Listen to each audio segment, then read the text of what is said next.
Hello, everybody, and welcome to Mahamudra for the People.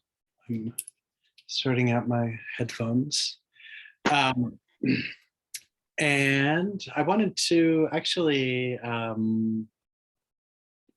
today, for a couple of reasons, it feels good to me maybe to actually start this off with a little bit of question and answer around Mahamudra. Just because sometimes, sometimes people have questions and are in need of answers. And I think that can be really helpful. So let's take a moment to sit together first, maybe 10 minutes, and then this will also allow all of us to kind of come back into much more open relationship to mind and awareness and appearance. Before we do, though, take a little bit of time.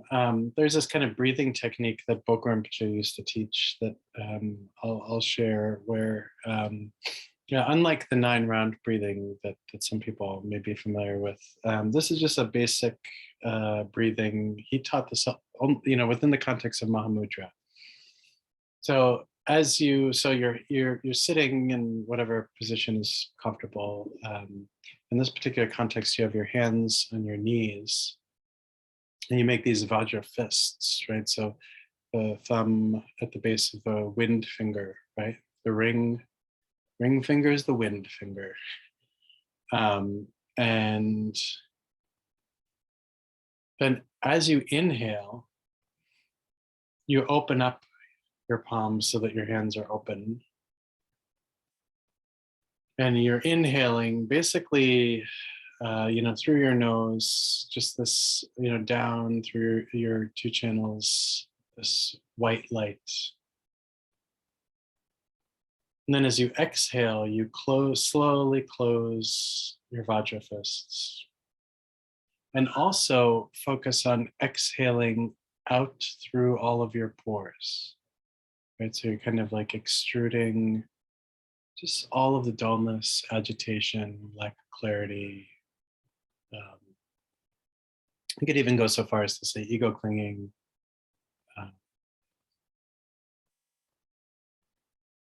The shock and awe of the morning. I had a shock and awe morning. I had a shock and awe early morning. So whatever it is, right? So inhaling.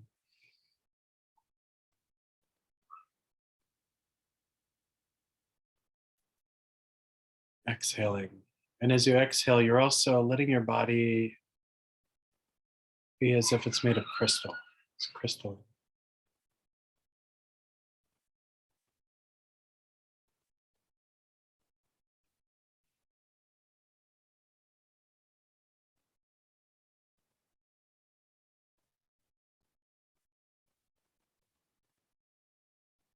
And then having settled this way a little bit, we'll sit together for 10 minutes. And again, using the kind of most basic shamatha technique, if that's helpful, allow yourself to sit in the 7-fold position of Vairochana, or 6 if you can't do lotus.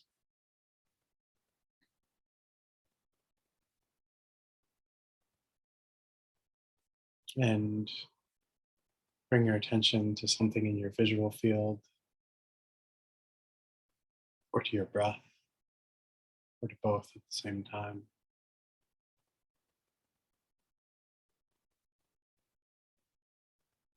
Allow yourself to remain present and free in the manner of Tilopa's 6 nails, letting go of the past, letting go of the future, letting go of any particular idea around this time, present.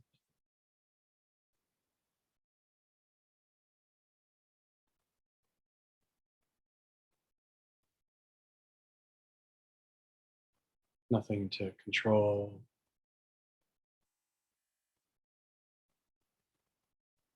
nothing to do, Allow yourself to rest freely.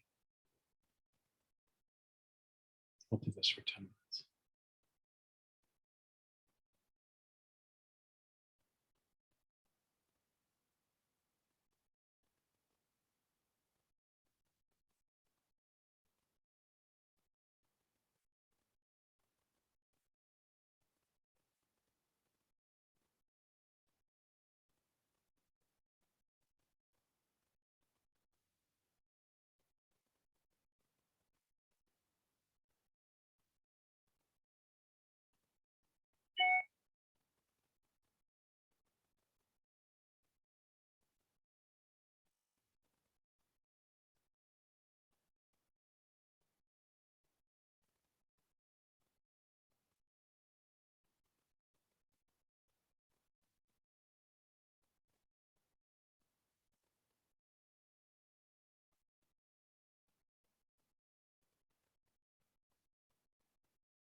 And slowly just bring yourself back to this group.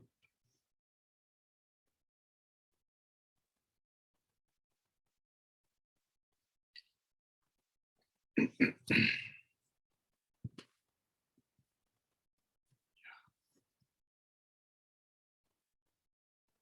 how's everyone doing?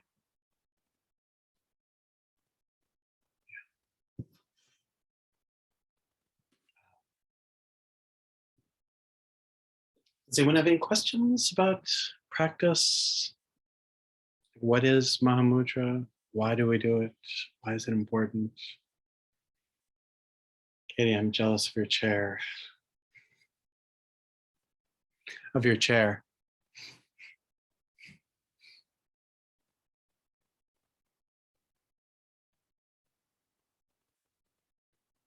No questions. Is everyone enlightened? Got pain. I'm just coming up with one because I was like, I should come up with something. I'm not asking what the practice is. I'm asking when I say, what is Mahamudra? Because you kind of said that. What is Mahamudra? What is the Great Seal? And you can say whatever you want to say. Thank you. Or not say. And I'll actually just echo that Peyton's question. Like the metaphor of seal, great gesture. It's always like it's extremely compelling to me, and also like I cannot wrap my mind around it in terms of relating awareness to experience, which is a good thing. I'm sure this was probably someone's intention way down the line. Yeah, but I'm curious. I guess like there's a craving to like want to feel the gesture of applying the symbol. And yeah, just how to get over that, I suppose. Yeah. Okay. Well, that's a good question.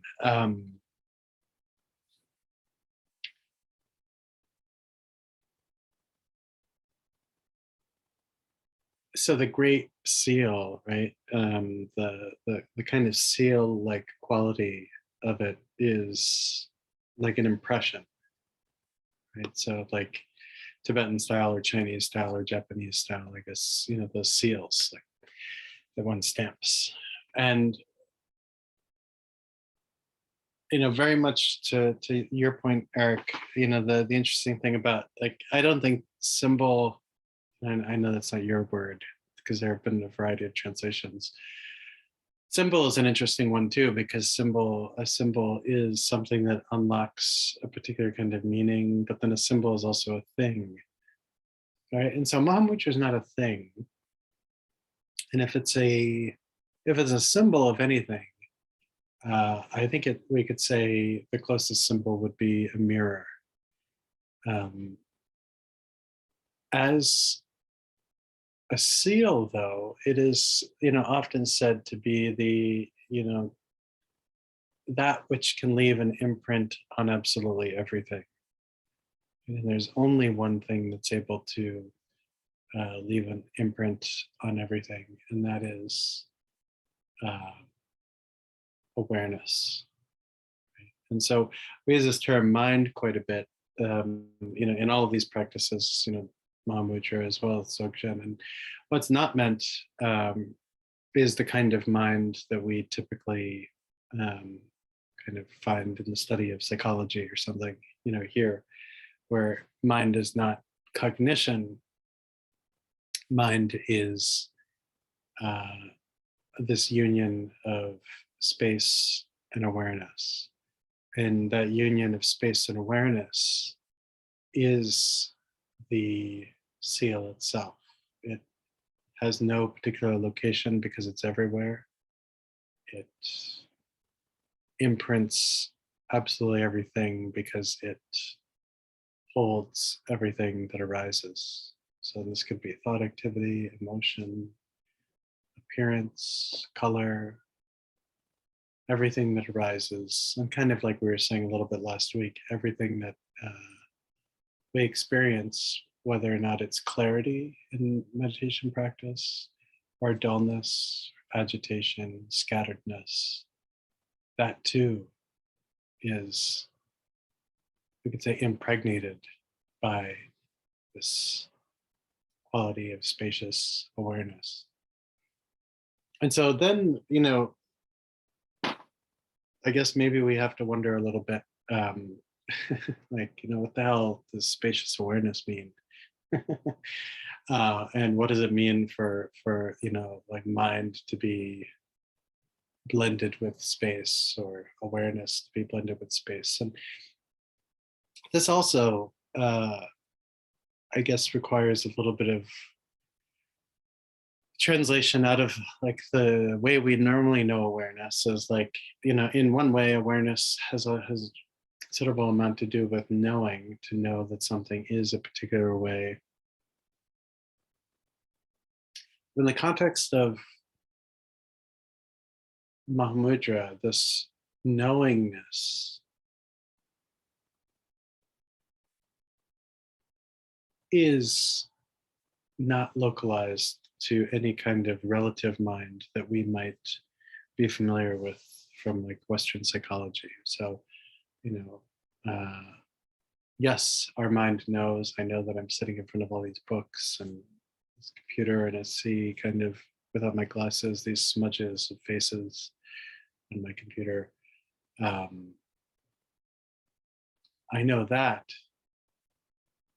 But so I'll give you a really, it's gonna be a little self-aggrandizing, and I apologize for it being that way. On Wednesday of last week, I had a dream that I was with one of my teachers, and it was a very short dream. It was really kind of uneventful. It was me like going through their papers, organizing them, and stacking them, and putting certain things in envelopes. I don't know what all the things were. But I was done. And then my teacher was like, okay, good, thank you. I appreciate it, all of your work. I'll call you tomorrow. And then I woke up and I was like, oh, it's nice. I dreamt about my teacher, And the next day, though, he called me, and I was just like, and I didn't even remember the dream until after we got off the phone, because my wife was out of town and the kids were destroying the house. And that's when he called, of course. I was like, completely just underwater. But the point is, why I bring that up is because, so there's this quality of mind that is beyond space, beyond time, right? And the beyond space piece is this, it refers to the fact, and I don't know if you've ever had this experience where maybe you're practicing and all of a sudden you think of a friend or somebody or a place or even an animal, when it happens to be the case that something significant might be happening to that person, that place, or that animal or whatever around that time. So this speaks to a quality of mind that I don't think we have good words for, that relates to a vastness that is very hard to conceive of, right? That links us all together. There's no, even though, all of us, right, the 9 of us here appear to be in separate little boxes, the reality of the situation is that our minds are all the same. They're all the same mix. The relative mind is different. The basis upon which, karma unfolds in this relative way is a little different, but there's a lot of overlap sometimes with that too. And so there is the ability to have these kind of premonition kind of experiences, like the one I had in this dream, that I will be, talking with my teacher, he would be calling me, and that he did. Why is this important? It's not to say that anyone is special, or that, we have to like shoot for being psychic. But it's to say that we tend to grossly underestimate rather, what mind is. mind extends infinitely in all directions. Awareness extends infinitely in all directions, up, down, into the earth.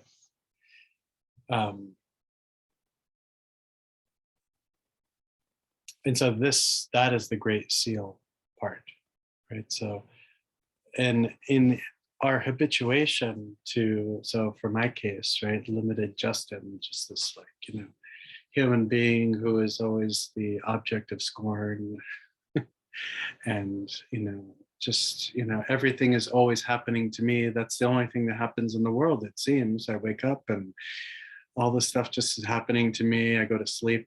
And even when I'm dreaming, things are happening to me. And then I wake up and things are happening to me, right? This is where we'll go through life with this like little bubble screen that just plays our self-centered preoccupation with X, Y, or Z. Mahamudra is removing that screen ultimately so that we can see phenomenally far, that there is no limitation to any one of us. There's no, even with respect to time, there's a line in Bokor Rinpoche's short text on Mahamudra, opening the door to certainty, which is a distillation of a much larger text, but where there's kind of a little bit of an instruction on playing around with the experience of the mind beyond time. So we tend to think, the past is done. All the people who have lived in the distant past are, long dead, and we'll never have a, relationship to them. And that's not true. The past is still alive. Like the mind extends all the way that way. The mind extends all the way to things that have not happened yet. But we, even sometimes in our practice of Buddhism, we really preference the now, the moment, right? And another one of my teachers was like, saying, oh, these Zen people, boy, like, they're really uneven because all they're saying is now, be here now, now, now. They're creating such a weird, emphasis on now. And of course, I know it's much more sophisticated than that, that kind of instruction, but it's a good point that, even just kind of preferencing this moment is a bit of a bias, right? To preference the mind in Mahamudra is to preference all moments and to try and rest into a being that is even in terms of space, even meaning fast, far, high, low, and then even with respect to time, past, present, future, never ending. And when you can realize that, then death really isn't a thing.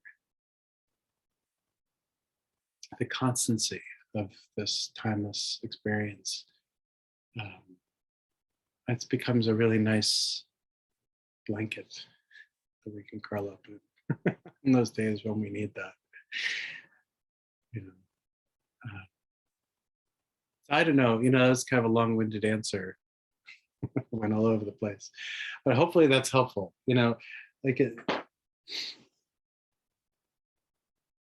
As humans, right, we think we're so smart, and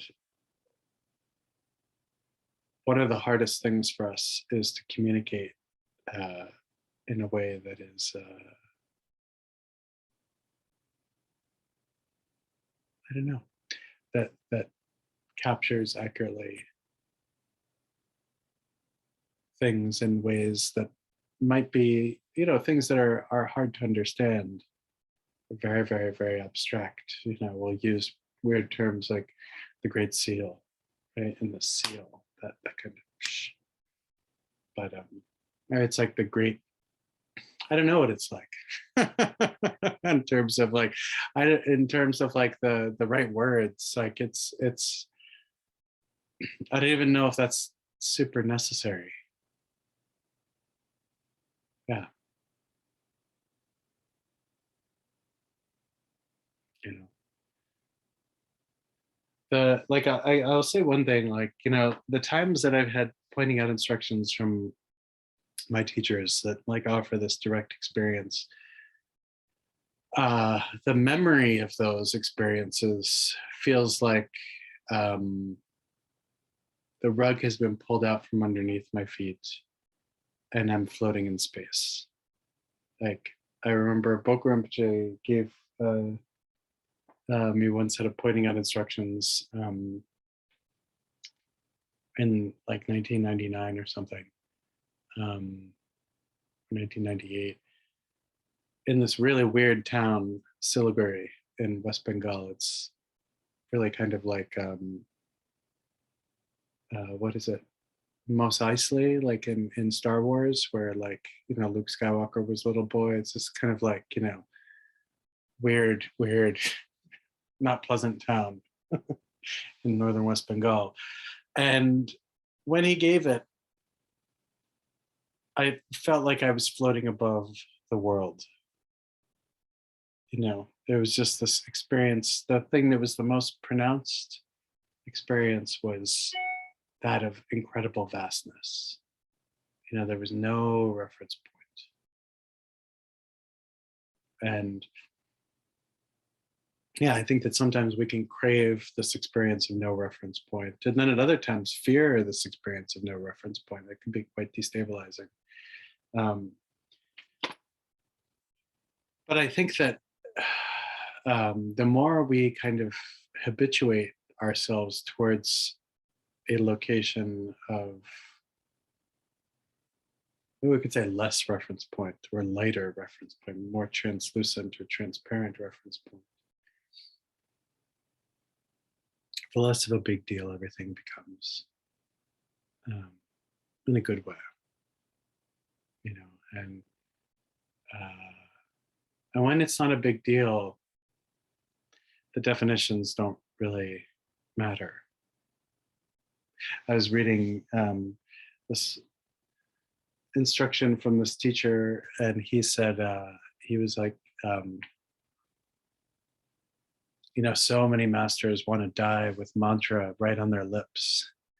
And me, I just want to die with sweets like in my mouth. You know, and the whole thing is just like, you know, we can get so technical. And usually we're technical out of fear. You know, we're technical out of lack of security, technical out of, you know, and a need to assert something. And so this teacher was a Dzogchen teacher. You know, the whole point was, it's already done. Everything's gonna be okay.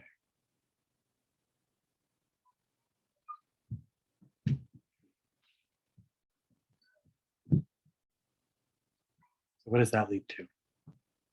Is there another question? I'm gonna call on Larry. Larry, do you have a question? No. Are you at the beach, or is that a background? It's just a background. I wish I were at the beach. I wish you were at the beach too. Yeah.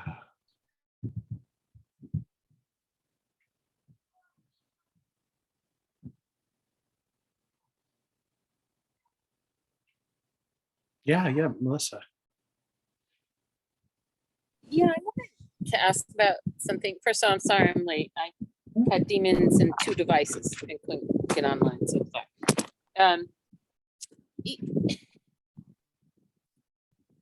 It's only fairly recently that, and I want to ask you about this, that let's see, this Dharma you're talking about is a little bit like Alice through the looking glass, in that I feel like, you know, because I was studying with teachers and there's this incremental path, maybe you understand something, you get good at a visualization or mantra, but I'm realizing that we are, without realization, we are misperceiving everything.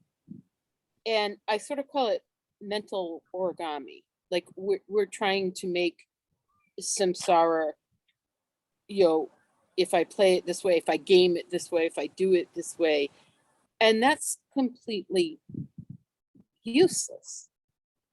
And for me, I have a lot of feelings if I get glimpses about that things are more spacious, or I'm able to see an emotion as more spacious than it is. There's a lot of feelings with that. It makes me sad. Not so much fear, although there is fear with it, but almost like I want to hide in bed. A lot of times I do. I'll curl up in bed and watch TV because I feel like it feels so uncomfortable. And that we're seeing like a tip of an iceberg of a whole different perception. That's not what we're doing, and it's hard for me to drop that discomfort. Yeah. I mean, this is a good point. I'm not going to do a good job answering this, just as a warning, because I'm not particularly smart.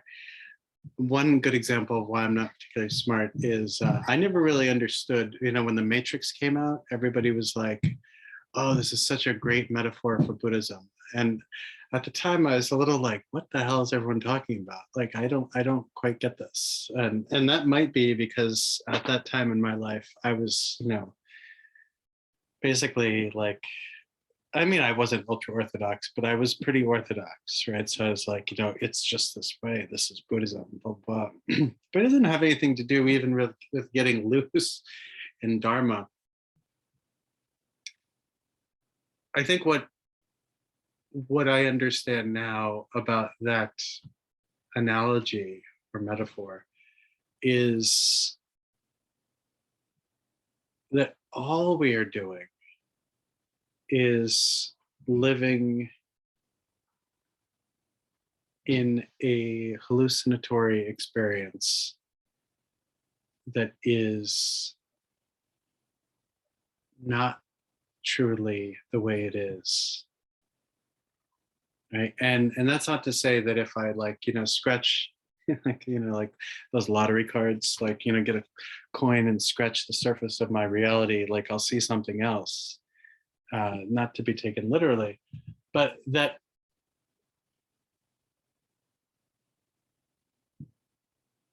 this relationship to samsara, what we know as samsara,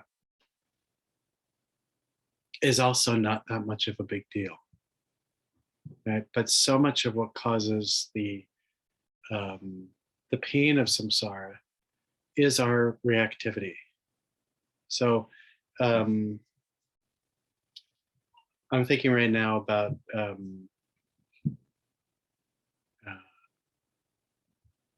spider webs, right? And so when a bug or anything gets stuck in a spider web, the more it moves, right, the more the stickiness of the web gets caught on different parts of it, right? And it becomes harder to extricate itself from that. And I think very similarly, right, the nice thing about Dzogchen and Mahamudra is that they're basically like, I'm going a little far with this, but they're basically like, do nothing practices, right? Where we're stuck in the spider web and we do nothing. And in that doing nothing, we're able to slide right out of that web, right? Or that web does not become as painfully sticky and trapping, and therefore anxiety producing, agitating, a cause of fear. Perhaps it even becomes a place of rest. And so just as much as in the Matrix, they're in those weird little cocoons, right? You know, and that's all they are. They're like these weird, like, you know, kind of like slug creatures who are just, you know, producing, you know, I guess it's also a metaphor for capitalism, like producing just, you know, these systems, you know, for some other beings that are just, you know, living off of them. Most of the time, and this is a very disturbing thing to begin to think about, most of the time, we're not even really authentically living our lives. All we're doing is reacting to phenomena. That's the thing that gets a little, like, you know, uncomfortable, is like, I can either be this kind of, you know, it's interesting, like how, I mean, this has been a really long time since I've read anything about this, but, you know, springs, right? Like a spring, like a coil, captures energy, right? And then it releases the energy, but the energy is not even really its own, right? It's just what's captured over time through handling, through external phenomenon, external forces, etc. And that's kind of what we're like. We're very infrequently left to be able to just be who we are. We are just reacting to external phenomenon, reacting to appearance, reacting to color, reacting to sound. Very little of our being is actual, like, quote unquote, authentic being. And when we have these glimpses of clarity or spaciousness or both, what's really intense about them is that it's a nonverbal, like, we could even say, like, you know, nonverbal revelation, so to speak, of the way things are. And I think the nonverbal, the silent aspect of that too, is particularly intense. It's a little bit like being in a really high place, right, and looking down from somewhere, if you're on top of a building or cliff. That sense of space. I was actually talking with somebody a number of months ago who came to me because they had had an experience in meditation that was terror-inducing and caused them to, only now are they kind of coming back, and this experience though happened years ago to them, only now are they beginning to feel comfortable kind of coming back to you know, Mahamudra and Dzogchen. And we were actually sitting at the beach and they were explaining the whole story, and it became very clear to me very quickly that this person had a very profound emptiness experience, right? And there was no, and it was spontaneous, right? It's not that it was like introduced irresponsibly or something like that. It just happened. And they went to their teacher, who's a good, you know, very reputable teacher, told them about what happened, and, and their response was kind of what I was feeling inside. I was like, oh wow, like that's, I want some of that right now. And his response was a little similar. He's like, that's what we're looking for. Like, you know, you experience like what it, like you experience kind of, you know, this is the point of all this practice. And yet in their experience at the time, there wasn't necessarily, perhaps you could say, capacity to integrate that, right? And so it left them feeling, you know, very, very terrified. And so the great thing about the location where we were was that, you know, we're sitting together at the ocean, and I was like, oh, you know, what's really funny is, like, you know, most of our meditation practice is like being at the ocean, right? Being at the beach, like we're at the beach, and yeah, most people will go maybe like this high, like, right, you know, up to their chest in the water. You know, maybe some people swim out more, you know, but nobody goes a mile out, right? That would scare the shit out of you. There's so mmany reasons, right? There's sharks, there's drowning, there's, you know, losing your bearing, you know, going far out enough to not know where the land is, right? And I was saying that, you know, your practice had dropped you really far out into the ocean, and you couldn't get your bearing, you know, and that's terrifying. And so the question then becomes, like, kind of going back to this, but actually both experiences, Melissa, both yours and this other person's, is what was scared? Like, what was destabilized by that, right? And it is our sense of order and structure, and you know, humans. I think it doesn't take like a lot of sophistication to look at history and say, like, you know, why do people keep, like, you know, having like monarchs, or why are those theocracies, like, you know, arise? And I think part of it is because there's an element of the human condition that craves order and structure, and we kind of don't really care so much sometimes what kind it is, as long as. And I actually had this experience this morning where, like, part of my destabilizing experience was the ground shifted beneath my feet in this kind of thing I'm doing, and I just needed someone to tell me what to do. You know, the thing that was uncomfortable for me was, in that moment, I needed someone to tell me what to do. I didn't. And so I think similarly, like, we freak out, so to speak, when all of a sudden we begin to understand that this thing that we're so heavily engaged in this moment is not really that way. You know, and in the what's also fascinating about that, being in that place of seeing that clearly, is that a lot of the, like, a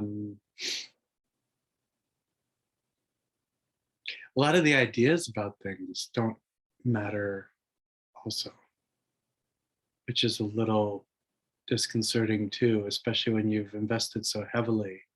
And I don't mean you personally, but you know, humans, we invest super heavily into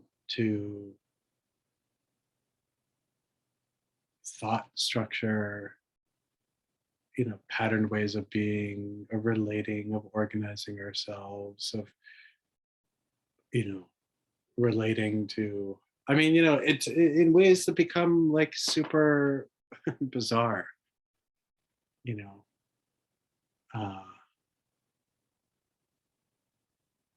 You know, if you know, the Roe decision is kind of interesting because I mean, the debate that's happening, I mean, there are many kinds of debates that are happening all at one time, right? But the debate that a lot of people are having is about, and I mean, it's a weird debate, like, is it ethical? Okay, so when does life begin? You know, all of these things that, like, really, if it wasn't for humans, these questions wouldn't even exist. And it's not that life wouldn't exist. Of course, life would continue to exist. But if it wasn't for our need for such, like, defined thinking, that a lot of these things, you know, really wouldn't be problems. You know? So, I mean, some of you may have heard me say this. I mean, the more I practice, the more where I land is that, like, you know, we're all humans are animals, and we're no different than any other animal, except we have this curse of excessive cogitation. You know, in fact, like, it could be that in 100 million years, there's a museum of our fossilized remains. And people will be like, man, now those were some creatures. Like, they had the ability to walk around and have life be exactly the way they wanted. They had the ability to create economic systems so nobody had to work. Everything, all the hard labor could be mechanized and everybody could have a basic universal income. But instead, they started coming up with all these complex, very rigid ideas about the way this should be, the way that should be, the way this should be, the way that should be. The role of a man, the role of a woman. There shouldn't be anyone in between that. Based on some ways that people think. Like, it's just so. Anyway, even though, like, some could say, oh, that sounds like politics. It's not, because it really has a lot to do. I mean, the more we can be totally honest about the absurdity of our thinking, the more we can see the absurdity in, the larger kind of thinking in the moment. And I think absurdity is a good word.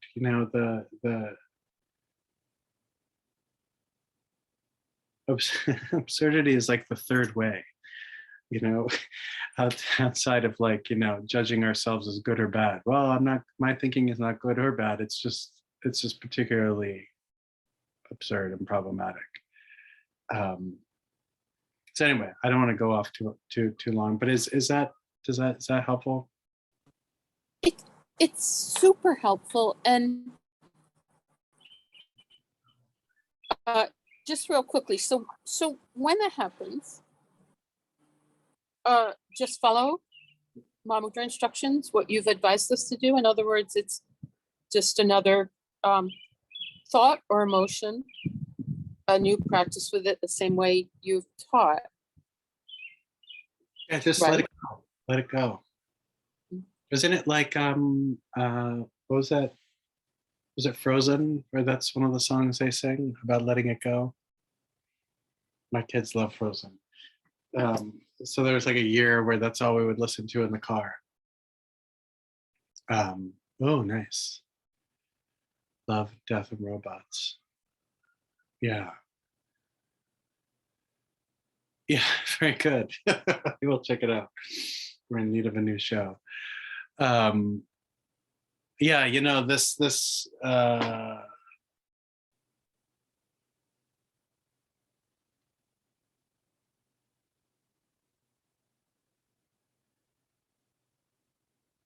yeah, anything that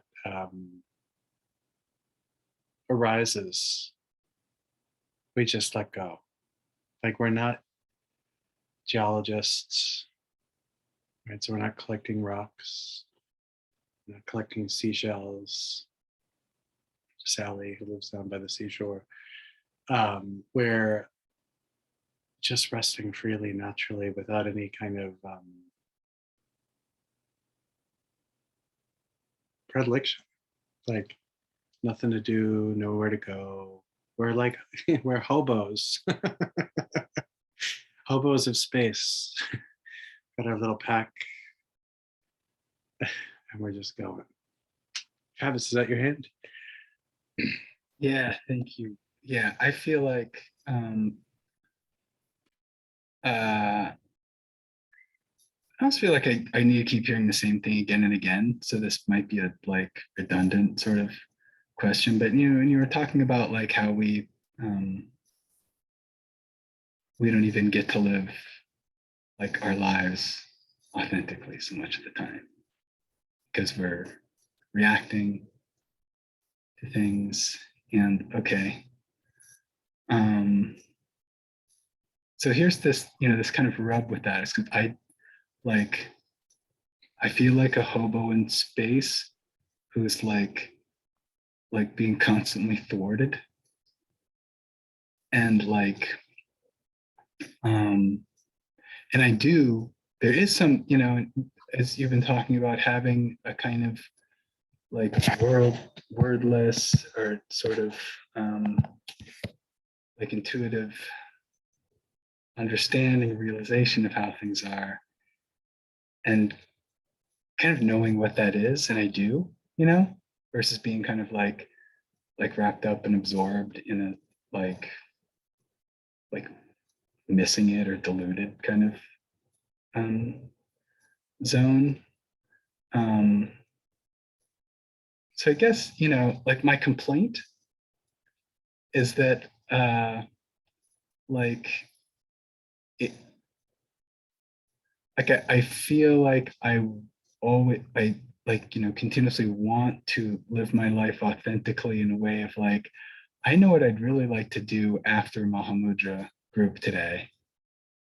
You know, like I'm having like beautiful, oh yeah, there was this like creative project that really relates to all of this that I want to like get into, and I could just feel how like, you know, beautiful that would be.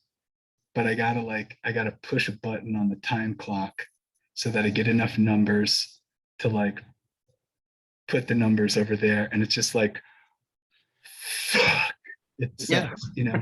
And then, so then it's like, so that's one version of living authentically that I'm just like, deny. And then I get that like, okay, Mahamudra, like, and I don't know, like I get this sort of like it falls away and it opens up for me, you know, in the midst of like the kind of like stuffiness and feeling thwarted. Like I know that none of that's real either, you know, and so like it does kind of like drop away, and you know, I get the emptiness thing in the midst of like all of that, but then there, you know, there just remains this sort of like, and maybe this is the capitalism thing, and this is like the thing you're talking about of like, I'll be in that museum, you know, for the robots to be like, man, that poor guy, like he was gonna do cool stuff, but then he couldn't because of how like everything was, you know. And it's I guess that's just maybe like, you know, that's just the, you know, the water that we're swimming in or something. But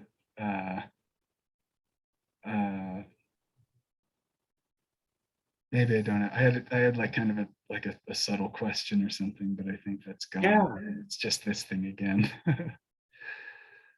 Yeah, I mean, I think that I totally hear that. And the interesting thing to come back to is that then there's the like, so situation, reaction, new situation, situation, reaction, new situation, situation, reaction, new situation. So all of that dynamic is what we're used to, right? So situation arises, we apply some sort of response to create a new situation.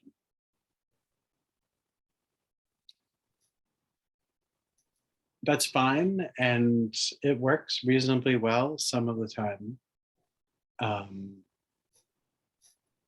But it's not really, there's so many factors that come into play, most of which we're not in control of. An alternative to this is situation, right? Where it's not that we're kind of removing ourselves from the equation in terms of acting, but we kind of give, remember that nose rope, like I was talking about, like, you know, the bull with the, you know, ring in its nose and the rope attached, and, you know, Gampopa, you know, says, you know, you should take your own nose rope, don't give it to other people, or don't give it to dynamics, right? The point about that is to basically, like, you know, have some agency with respect to reactivity, right? So all we have is a constant unending situation. And that constant unending situation,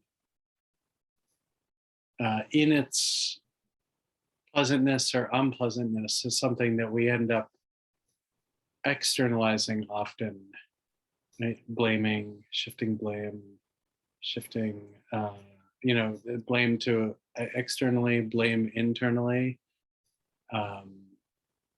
wanting it to be different. Oh man, you know, if capitalism weren't this, if we didn't have capitalism, I'd be chilling. Like, you know, I would be like just creating all the time. I mean, I think a lot of people feel that way, and I hope that if there was not capitalism, that would be true. But I suspect, you know, we would still find fault somewhere. You know, again, this is kind of goes back to that innate human problem. Not only do we like to have, you know, a lot of, you know, really weird structured ideas about things, we also like to blame everything on, if it's not others, then it's like weird ideas like Satan, you know, things like that, right? Like, it's very kind of irrational things. You know, last week we were talking about, I was talking about there being no differentiation between anything that arises, right? And so we see in the practice of Mahamudra in particular, there's this thing that, you know, can arise called the yoga of one taste, right? And the yoga of one taste is this kind of recognition of the constant unified nature of all things. And of course, that sounds like some kind of weird thing that, like, you know, we have to achieve a state like in a video game or something where it's like, and you're flashing and, you know, have magical powers. But I think really what is being pointed out in this is a recognition of the fact that everything is of the same nature in terms of, in the sense that it is all just appearance. It's all just experience. So my event this morning was, it's like a Dharma problem. Like I'm working on this retreat center, reaching out to somebody to help show up for a fundraising event that we're planning for the fall, only to find out from this person's personal assistant that they want to do the same project. And the situation is, though, that it's probably not the case that they do, right? And I'm moving 1,000,000 miles an hour in my mind. Oh God, this is frustrating. Oh geez, you know, I should do nothing. At one point I was like, you know, I should just give up everything and like, you know, get some menial job and just do nothing. And I was like, that would be better than this. You know, and that's the thing about the mind, right? Is it just like it moves, right? It's not even, and this is the thing also is we think our mind and our reactions are us. Right? So of course, my mental reaction is going to be like, and so then the really frustrating realization was, fuck, man, this is my practice. Like being right, you know, in this agitation, right? And I can't go to my teachers and be like, well, because That's what I do. well, because they're gonna tell me like, you know, get to it, man. Like, you know, this is your practice, and it's not like this is your curse, right? But kind of going back to the point of last week is that everything that arises is mind. So our exhaustion is mind. Our wish for things to be totally different is mind. You know, in that moment, my need to just be, you know, in that I just needed someone to tell me, like, you know, keep going, you know, which I eventually got from two separate people, you know, that I'm working with. We're like, no, come on, man, like, you know, this guy's full of shit, like, keep going. You know, screw him. And it doesn't matter what arises. I mean, this is the thing about death, right? Is like, everything's going to happen as we move close to death. You know, like, I love my wife, I love my kids, I love all the people I love. And to have to die right now would be, you know, not optimal. Let's just put it that way. And there's a lot of work to you know, internally come to an understanding of the fact that all of the different kinds of grief, all of the different kinds of sadness, all of the different kinds of regret, all of the different kinds of fear, all of those things arising in that moment, they're arising authentically. It's not a question of that. But what do we do with it? You know, do we externalize and be like, you know, see, like, you know, whatever thing I'm going to pin all of my pain on, like, it's that thing's fault. And this is like the kind of, you know, kind of gets to the kind of inanity of like racism, for example, right? Is like the irrational quality to it. Not that it would be okay if it was rational, but the irrational, displaced fear and anxiety that causes people to lash out against other groups, you know. And it's not just race, it's all sorts of things. But the larger point and how this connects to all of this is, in a way, we could say that Mahamudra and Dzogchen is really about taking responsibility for appearance. Doesn't mean that we own it, but we're taking responsibility for the quality of our you know, experience, and where we go from there, right? The Buddha-like response is to be able to be in direct relationship with everything that's arising, and to know that it is not me. There's no me that's being assaulted here. There's no me that's being, capitalism is not attacking me. Capitalism is just doing what it does. It doesn't give two shits whether I exist or not, right? Or whether I participate or not. There's some other person who'll happily get duped standing right behind me, you know, or will take my place. And so, and at the same time, that feels like a lot of work sometimes, but it really isn't, right? When we can show up with simplicity. And showing up with simplicity is just, you know, this open awareness around the fact that this is what's going on right now. And either I can make myself and the world around me worse by lashing out, raging, or shutting down. I can't take it. I can't do this. You know, oh my God, like, why am I doing this? Like my desire to become a butcher this morning. Before 7 o'clock, I was already like, you know, I'm just going to become a butcher. You know, or I was just like, oh, I'll just get a job in an office. And then really quickly, I'm like, yeah, you can't do that. Like, no offense to anyone who works in an office. Like, but so this is all there is. I mean, really, this is where it comes back down, but to like being like the Matrix as well, where all we have is the appearance that's coming our way, so to speak. The irony is, and you know, once we're able to kind of get that clarity, that experience of vastness, once we're more habituated towards the vastness than the smallness of having everything come at us, then it really doesn't matter. You know, that's like that teacher who was like, you know, oh, you know, other lamas, they want, you know, the mantra on their lips when they die. I just want sweets. You know, it doesn't really matter.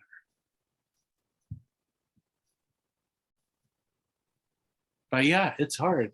It's hard. We live in, you know, it's weird. You know, we say we live in like the first world, but we live in the most kind of intensely painful and non-affirming culture in a certain way, you know, with respect to what we put ourselves through, what we put our loved ones through, what we put future generations through in terms of an economic system that just really grinds us down. You know, all so that perhaps we live 5 years longer. You know, and even then, you know, the life expectancy in the United States is going down, so it's not even worth it. You know, I mean, it's not even, there's not even much, like, where's the payoff? It's like going to college these days. Where's the payoff? You know? And maybe it's a good thing that these things are collapsing a little bit, because, you know, it'll show people to, you know, get on a meditation cushion and drop out. You know? Yeah. Thank you so much for all of that. Yeah, and yeah, so I just want to, before, you know, we're getting kind of a little close to the end, but yeah, I'm going to be away in for most of, well, all of July through the first week of August. So Mahamudra's, you know, for the people, is going to be on pause until August 9th. And so I apologize for that. And I need to spend time with my family and do some retreat and lead a retreat out in California, which if anyone can make it to, there's still some room. It's going to be fun. We're going to die a lot. We're going to actually have a lot of daily, you know, Mahamudra / Hatha Yoga practice sessions, because that I really do find to be in preparation for death, probably, you know, two of the strongest practices I can name. Yeah, I was talking with somebody the other day about how, you know, I can't remember how the conversation started, but it was about, you know, it was about death and dying. This retreat and how exciting it'll be just to share a lot of practical experience from hospital chaplaincy and hospice chaplaincy and other responding to people who are murdered. Like, I don't know a lot of Dharma teachers who could do that or talk about that. But like taking time to consider people who are on their deathbed, who are so weak that they can't open their eyes, right? Are so tired that they can't lift their arms, right? Or even open their hand. And to expect that they can do POA. And the strange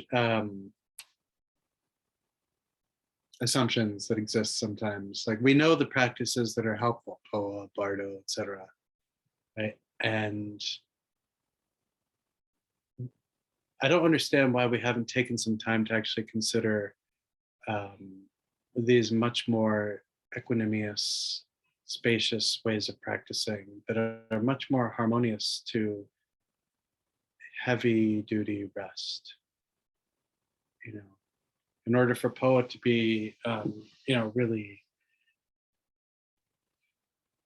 dynamically powerful practice, we have to have good Salon Chokor practice, right? With wind, you know, the winds and the channels, and you know, yogas, whatnot. And that's, you know, definitely possible to do. And, you know, I've done that training, and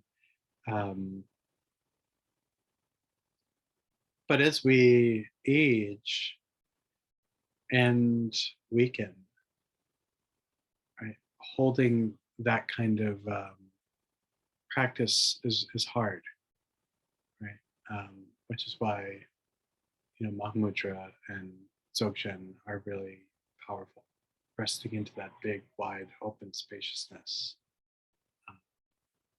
Not worrying so much about appearance, because whatever arises is okay.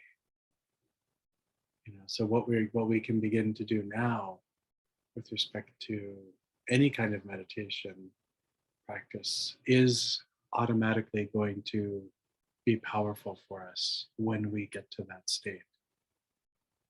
Especially if it's Mahamudra or Hatha Yoga. Hatha Yoga in particular has, this practice of dark retreat or Yangti, and this practice has this component where you end up passing through bardo-like experiences of death that are so real that you do think you're dying, and it leads you to a very powerful relationship with appearance. So anyway, I thought I would just bring that up.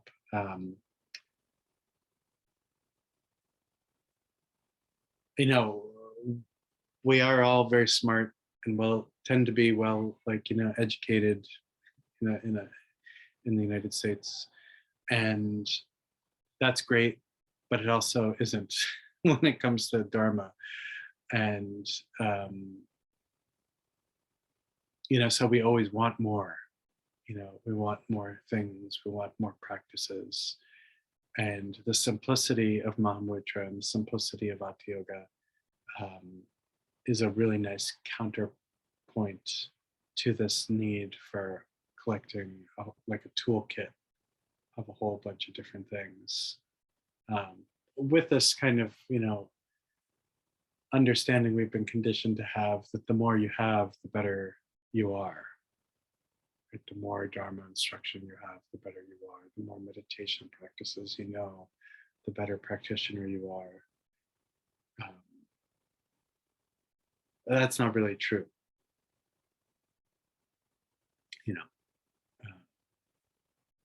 That's not true. Just one or two, or even just one. Or half of one that really well. But seriously, I've mentioned this person before, but I have this friend who, I met him in the late 90s in Bodh Gaya, and he's been going back and forth between the UK and India since the 60s. And his only practice was a short form of Vajrasattva all that time.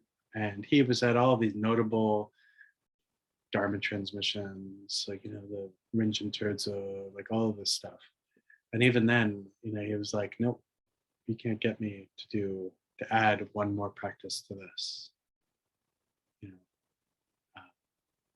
He met, he started with Tengu Rinpoche, Troshik Rinpoche, Drongo Rinpoche. I introduced him to Boka Rinpoche. All these great teachers, and Situ Rinpoche, and the only thing he would do would be to ask each one to give the reading transmission for the one practice that he's been doing. He's like, oh, will you please give me the reading transmission for Vajrasattva? So he's received it from all these great beings, and he was so happy, so happy. So, there's that, I guess you find this, in a lot of practices, but to practice like a simpleton, there's a lot of wisdom in that. Don't be too smart. Don't be too smart for your own good. And I mean that about me too. I mean, it's an instruction I try to really hold tightly. So, yeah. Well, it's a pleasure to be here with everybody. And maybe right now we can dedicate the merit to ease. Right? May all beings recognize that The most fundamental aspect of liberation is ease. May bliss waves of ease and relaxation pulsate throughout the universe. May all beings settle into a spacious relaxation that naturally brings the release into great capacity. May this easefulness cause healing to spread in all directions. May it cause the taut knots of concept, keep people fighting, to loosen. May it massage the hearts of all beings in all world systems.